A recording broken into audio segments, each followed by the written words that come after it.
Em pouco mais de 12 horas, 3 declarações do presidente Jair Bolsonaro surpreenderam integrantes do próprio governo e provocaram reações de analistas do mercado. A primeira declaração foi sobre a reforma da Previdência.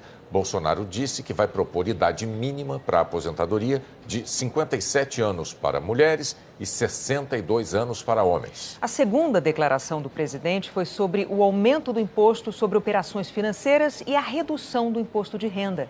E na terceira, Bolsonaro emitiu sinais de que poderia impor restrições à compra da Embraer pela Boeing. O homem indicado desde a campanha eleitoral para falar de economia, o agora ministro Paulo Guedes, não falou. Ao contrário, depois das declarações do presidente sobre mudanças nos impostos, ele cancelou compromissos públicos e não se manifestou. O secretário da Receita Federal desmentiu alterações no imposto de renda e no IOF. Só no fim da tarde, o ministro-chefe da Casa Civil, Onyx Lorenzoni, tentou acalmar os ânimos.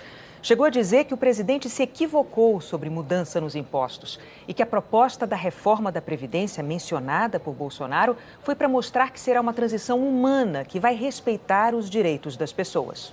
A repórter Délis Ortiz traz os detalhes e os reflexos desta sexta-feira de vai e vem nas declarações do governo. O presidente já está morando no Alvorada com a família, mas quando as visitas chegaram hoje cedo, Jair Bolsonaro já estava cumprindo agenda fora do palácio, na base aérea, a troca de comando da aeronáutica. Bolsonaro falou com os jornalistas na saída. Confirmou que tinha assinado um decreto que aumentaria o imposto sobre operações financeiras, o IOF. Segundo o presidente, a medida foi tomada para compensar a concessão de incentivo fiscal dado a empresas do Norte e Nordeste por meio da Sudan e da Sudene. Ele sancionou uma lei aprovada pelo Congresso que prorroga esses benefícios até 2023.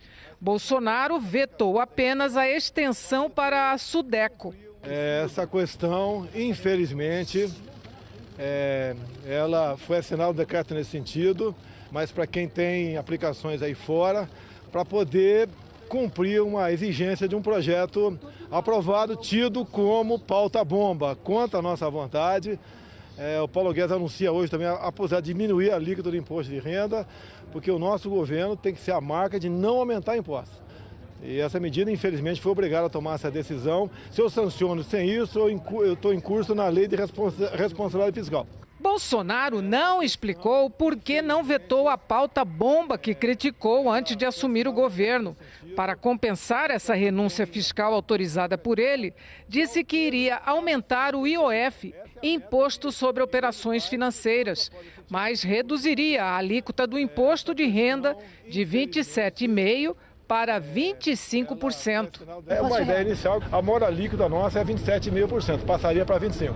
Não demorou muito para o secretário da Receita Federal, Marcos Cintra, o secretário-geral da Fazenda, Valderir Rodrigues, e o secretário adjunto Esteves Colnaro correrem para o gabinete do presidente Bolsonaro. Não era bem assim como o presidente havia dito. Não haverá aumento de IOF nem redução de imposto de renda.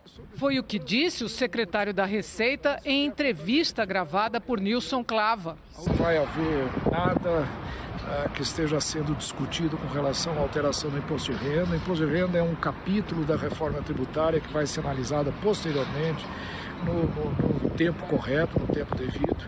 E com relação ao IOF, não haverá nenhum incremento de IOF para dar respaldo, para oferecer compensação aos benefícios fiscais que estão sendo concedidos agora à Sudan e à Sudene. O que haverá é uma limitação do usufruto desses benefícios aos recursos orçamentários já existentes. Consequentemente, não haverá impacto orçamentário algum e não há necessidade de compensação, portanto, não haverá nenhum aumento de imposto. Queria deixar claro que o ministro Paulo Guedes colocou isso como uma pré-condição importante, né? de que não haveria aumento de impostos. Essa é uma promessa de campanha, inclusive, do presidente da República, consequentemente está sendo cumprida à risca a determinação dele. No fim da tarde, foi a vez do ministro-chefe da Casa Civil se pronunciar. Primeiro, Onyx Lorenzoni explicou por que Bolsonaro manteve benefícios a empresas do Norte e Nordeste se considerava a medida uma pauta-bomba. O fato disso ter vindo para o nosso governo foi, sim, uma pauta-bomba. Agora, isso foi superado. Primeiro, para cada real concedido de subsídio lá na Sudam e na Sudene, em média são mais de R$12 de investimento. Então tem uma significação muito importante na geração de emprego. Na análise que foi feita, o presidente optou por fazer o sancionamento, dada a experiência da aplicação desde 2013 para cá, e na verdade se trata de uma prorrogação por 5, podendo ser prorrogado por mais 5 anos. O governo anterior deveria ter sancionado a questão da Sudam e da Sudene. Ao transferir para o governo com um prazo curtinho de resolução, porque vencia ontem o prazo de sanção ao veto, é claro que foi jogada uma bomba no colo do atual presidente. Nesse sentido. Agora, por que sancionou? Porque é meritório, porque a região Nordeste precisa e porque a região Norte também precisa. Depois, Onyx explicou que o decreto que aumentaria o IOF, que chegou a ser anunciado por Bolsonaro, era apenas uma hipótese que foi descartada. O ministro disse que o presidente se equivocou. A questão do IOF é que foi uma das alternativas para dar sustentação à prorrogação. Ele assinou a sanção e assinou também um decreto que dá a garantia para a execução sem ter aumento de impostos. É isso. É que uma das hipóteses que havia sido aventada pela equipe econômica para poder dar sustentação à continuidade do programa seria ou corte de benefícios ou aumento do IOF. Quando isso chegou para análise hoje pela manhã, isso confrontava diretamente todo o compromisso que o governo assumiu ao longo da campanha eleitoral de redução da carga tributária. Então aí, desde hoje de manhã, cedinho, nós estamos dedicados a buscar uma outra solução que nós encontramos, está resolvido. Ele se equivocou, ele assinou a continuidade do projeto da Sudam e da Sudene. O ministro reafirmou que não haverá aumento de impostos. Estava toda uma celeuma estabelecida no país que ia ter aumento de impostos. Então não dá para amanhã, né, hoje à noite, ou a partir do dia de hoje, o cidadão brasileiro diz, votei no Bolsonaro para não ter aumento de imposto, eu vou ter aumento de imposto. Não tem aumento de imposto. Então, estou afirmando aqui, não haverá aumento de imposto. Outro assunto que surpreendeu a equipe econômica foi a reforma da Previdência. Na entrevista da manhã, Bolsonaro disse que vai apresentar a proposta ainda em janeiro e falou em idade mínima para a aposentadoria. A proposta sai esse mês, nós vamos aproveitar que está na Câmara, a última proposta minha, vamos assim dizer, é aproveitar, e ela está no espaço temporal, tá, que termina em 2030. Então tudo aquilo que é para entrar em vigor até o final de 2022, essa é a última ideia que eu quero ver se a gente consegue colocar em prática, né, e apresentar para o... Não apresentar não, compor com o parlamento, já que a resposta está lá. Então seria, como está na proposta agora, os 62 anos para os homens no final de 2022. E para mulheres? 55 para 57. O presidente não explicou se a idade mínima de 62 anos para homens e 57 anos para mulheres seria para funcionários públicos ou para trabalhadores da iniciativa privada, ou para os dois. Os regimes de previdência são diferentes, separados e ambos deficitários. Este ano, o rombo dos dois regimes deve superar os 300 bilhões de reais.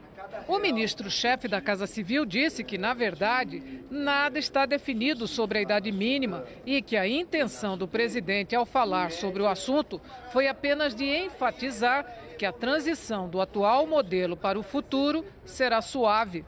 Quando o presidente fala alguns números, e falou no número de 57, 62, o que ele quis dizer? Ele quis dar uma tranquilidade para as pessoas, que nós não vai haver uma ruptura, vai ser feita uma transição lenta e gradual, com que objetivo? Preservando o direito das pessoas, tendo um olhar humano para a reforma da Previdência e fazendo as coisas gradualmente. É isso que o presidente quis dizer. O ministro da Casa Civil negou que haja divergências entre a equipe econômica e Bolsonaro. Não tem ruído algum.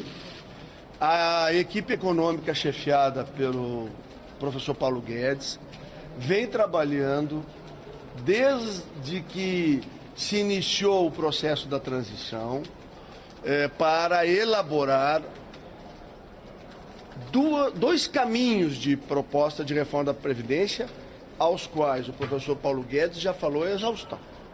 E todos vocês já testemunharam. Aqui eu reconheço vários rostos que já ouviram ele dizer isso.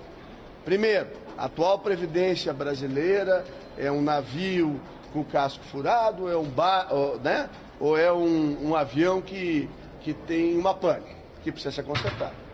Né? E é nisso, uma parte do trabalho no sentido de como é que nós consertamos o nosso navio que está com o casco furado. O discurso de Bolsonaro, sugerindo que a reforma da Previdência poderia ser mais branda, não pegou bem entre investidores, porque não enfrentaria o principal problema do Brasil hoje, o rombo nas contas públicas. Analistas econômicos avaliam que versões confusas do texto devem persistir até o projeto ser enviado ao Congresso. Outra afirmação do presidente sobre a Embraer também repercutiu. Ele reconheceu a necessidade do acordo da Embraer com a Boeing, mas com ressalva ao que está proposto. A Embraer, eu tenho acompanhado, nós não podemos, logicamente nós precisamos, seria muito bom essa fusão, mas nós não podemos, como está na última proposta, né? Daqui a 5 anos tudo pode ser repassado para o outro lado. A preocupação nossa é essa, é um patrimônio nosso. Sabemos da necessidade dessa fusão até para que ela consiga competitividade e não venha se perder com o tempo. As ações da Embraer despencaram 5%. Sobre a Embraer, o ministro Lorenzoni divulgou uma nota logo após a entrevista.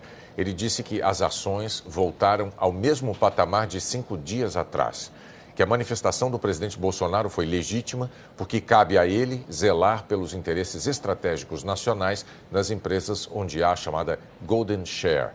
O ministro da Casa Civil disse ainda que Bolsonaro é favorável ao negócio, mas que não pode haver esvaziamento da geração de tecnologia no Brasil.